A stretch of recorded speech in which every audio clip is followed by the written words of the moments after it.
Pada awal 2026 ini, Presiden RI Prabowo Subianto kembali mengadakan kunjungan ke luar negeri. Pada pekan ketiga Januari, Presiden berkunjung ke Inggris dan Swiss. Memaknai lawatan Prabowo ke Inggris dan Swiss, kita langsung bahas pada sore ini. Sudah bergabung dari luar studio dengan Bu Amel Anggraini, anggota Komisi 1 DPR, fraksi Partai Nasdem. Selamat sore, Bu Amel, apa kabar Anda? Selamat sore Mas Herano, kabar baik. Selamat sore pemirsa CNN semuanya Ya. yang melihat pada hari ini. Ya, terima kasih sudah meluangkan waktu. Sedianya kami juga turut mengundang dari pihak istana, tapi belum bisa bergabung, Bu Amel. Bu Amel, langsung saja Inggris dan Swiss. Kalau Inggris tentu kita patut memperhitungkan begitu ya sebagai aktor kunci dalam arsitektur keamanan internasional. Ini seperti yang narasi berkembang dari Anda. Ini bisa Anda jelaskan? Ya. Ya, sebetulnya gini ya Mas ya, saat ini tentu saja di tengah dinamika geopolitik global yang eskalasinya tidak menentu, ini sangat dinamis begitu ya. Jadi saya memandang bahwa pertama ini dulu yang saya harus luruskan ya, saya harus memandang bahwa rangkaian kunjungan Presiden Prabowo ke Inggris dan Swiss ini adalah sebagai langkah diplomasi yang strategis dan berbasis kepentingan nasional ya.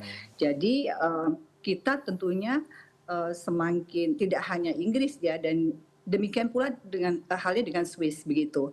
Jadi ini kita harapkan bukan sekedar agenda seremonial, tapi dalam hal ini baik Inggris maupun Swiss, apalagi Inggris ya, tetap sebagai aktor kunci dalam arsitektur keamanan internasional ya, baik perannya di NATO, kemudian pengaruhnya di kawasan Eropa maupun di jejaring intelijen global yang dimilikinya ya, dalam perspektif Komisi 1 ini saya bicara ya.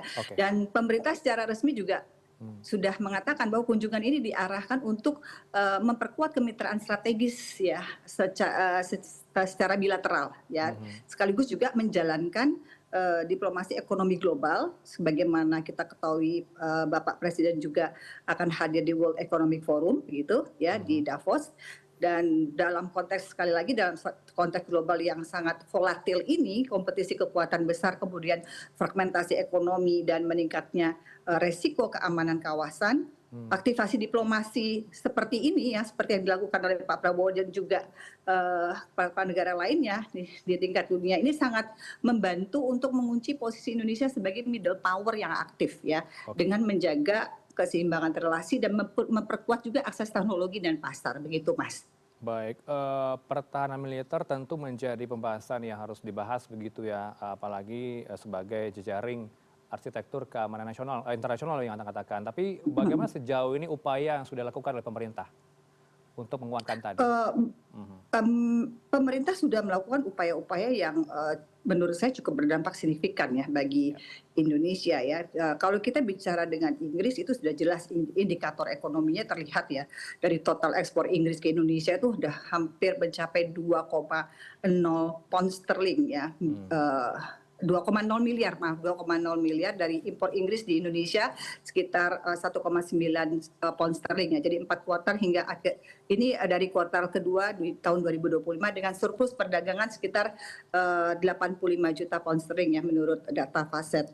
Dan di sisi kerjasama kemitraan maritim, jadi itu juga sangat signifikan juga Mas, karena sekitar 5,24 miliar US dollar begitu yang dipimpin oleh Babcock. Ini menunjukkan skala yang materialnya bukan hanya untuk penguatan kapasitas maritim Indonesia juga, tapi berdampak pada ekonomi di Inggris juga begitu Mas. Jadi ini betul-betul vice versa, betul-betul win-win begitu Mas, bagi kedua negara, itu menguntungkan kedua negara. Ya, sudah ada kesepakatan maritim yang telah ditandatangani oleh kedua belah pihak, baik itu Inggris maupun Indonesia pada saat KTT G20 ini. Bagaimana follow up dari teman-teman Komisi 1 melihat hal itu?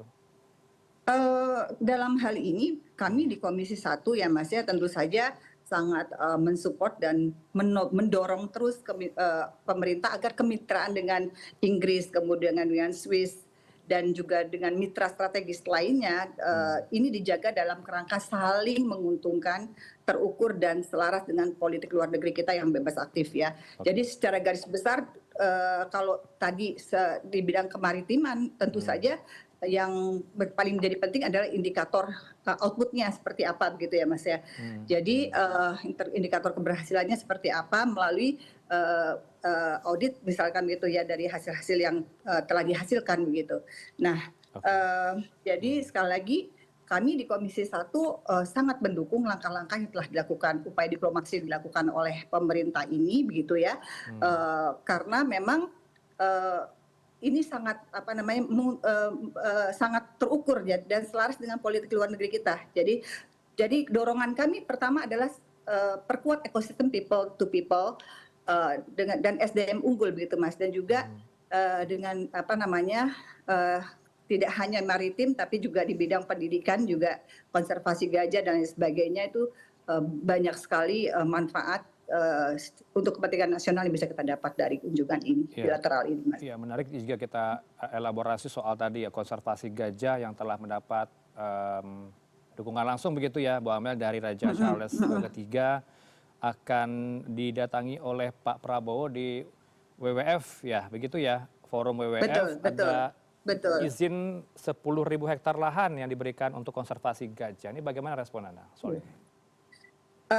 Ya ini sangat baik ya Mas ya, bahkan kita tidak hanya pada kerjasama ekonomi, tapi juga kerjasama di bidang konservasi gajah ini, dan saya melihat bahwa ini ada satu terobosan yang konkret ya yang dilakukan oleh kedua negara begitu, baik Indonesia dan Inggris.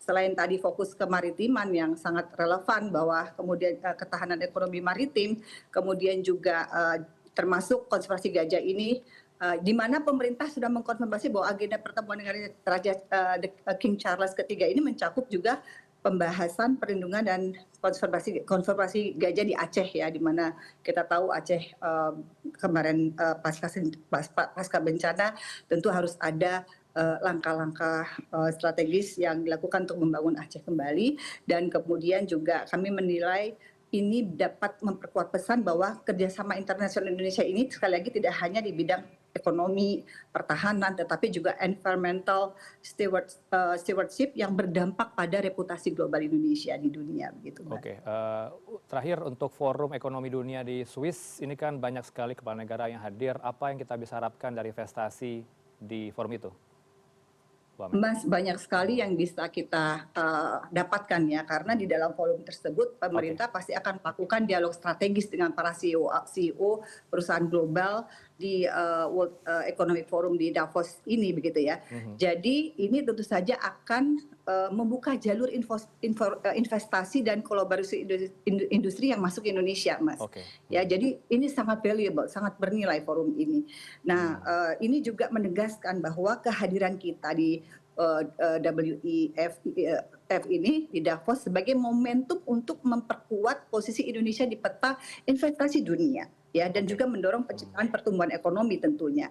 Nah, tapi ingat Mas, harus diingat bahwa memang manfaat di WEF ini tidak otomatis ya, kuncinya ada di follow through, di pipeline proyek yang disiapkan dan ditawarkan, serta juga kepastian regulasi dan kemampuan mengkonversi pertemuan menjadi komitmen investasi. Nah, itu yang paling penting dan harus digarisbawahi. Gitu, Mas. Oke, semoga banyak oleh-oleh yang bermanfaat begitu yang akan dibawa oleh Pak Presiden ke tanah air atas kerjasama tadi, baik itu Swiss maupun Inggris dan juga sejumlah kepala negara yang hadir di Forum Ekonomi Dunia. Terima kasih untuk waktu Anda, Ibu Amelia Anggraini, anggota Komisi 1 DPR, fraksi Nasdem. Selamat sore. Assalamualaikum.